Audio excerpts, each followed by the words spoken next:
Beluga confirme avec une deuxième victoire d'affilée. Il faut dire que c'était le best horse of the field samedi. Oui, oui, bien sûr. Sur papier, c'était vraiment. Il, il devait être un banker sur papier. Et après, quand la pluie a commencé à tomber, c'était le big question mark. Je dois dire que il a fait ce qu'il fallait faire. Et malgré que je pense que on a eu de la chance d'être one-off, on n'a pas pu aller devant parce que le cheval de Gilbert Rossette était plus rapide. Et on était one-off, ça a aidé énormément. Par contre, si on était juste derrière le leader, on aurait pris les kickbacks. Et ça, je pense que ça aurait beaucoup dérangé, comme ça aurait dérangé n'importe quel autre cheval. Et ceci est que la piste aussi, il n'a pas, c'était pas pour lui aussi, c'était pas le best, hein.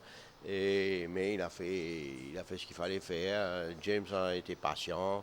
Elle a mis une course comme il fallait. Et ben, le plus fort a gagné. Et il le fait vraiment de brillante façon malgré l'état de la piste. Est-ce un coursier qui est appelé à gravir les échelons ici? Ouais, je pense qu'il pourrait, il devrait pouvoir regagner, mais là, s'il va monter de catégorie, ça va être quand même. Enfin, dans le 41, oui, mais dans le 46, ça va être une autre paire de manches.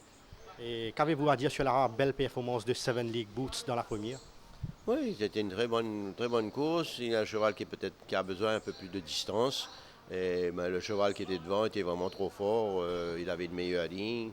Euh, il avait 3 kilos de décharge. Il avait tout pour lui, hein. Bon, c'est un fait que on est très content. Bon, le Seven League Goose, c'est un jeune cheval qui prend beaucoup de temps. C'est un gros cheval.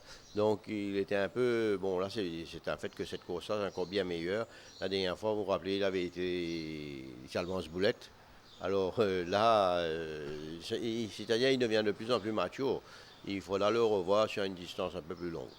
Et Bikini Billy? Bikini Billy je pense que la piste n'a pas du tout aimé la piste. Tous les chevaux qui étaient derrière, du reste là, à ce moment-là, c'était la catastrophe. La piste était devenue catastrophique, hein. Donc ça, il faut le revoir. Et Patrick, votre établissement a la réputation de finir la saison en force. Combien de victoires pensez-vous remporter jusqu'à la fin de la saison? Si on peut arriver à gagner encore 5-6 victoires, on sera content, hein, parce qu'il nous reste 25 chevaux. Et dans les 25, il y en a, je dirais, 10 qui, même s'ils courent tout seuls, ne peuvent pas gagner. Et donc, il ne reste pas grand-chose. La compétition est très dure. Il y a des nouveaux chevaux de plusieurs écuries les nouveaux chevaux en général cette année ils font très très bien. Donc la compétition va être difficile et très dure pour nous de finir. On va finir la saison assez péniblement. Bah, si on peut gagner 6 courses, ce sera 6 ou 7 courses jusqu'à la fin de l'année, ce sera super. Ça voudrait dire gagner une course par journée. Donc c'est énorme. Et personnellement, avez-vous un coursier que vous aimez à l'écurie et que vous conseillerez à nos tueurs fils de suivre avec attention en cette fin de saison?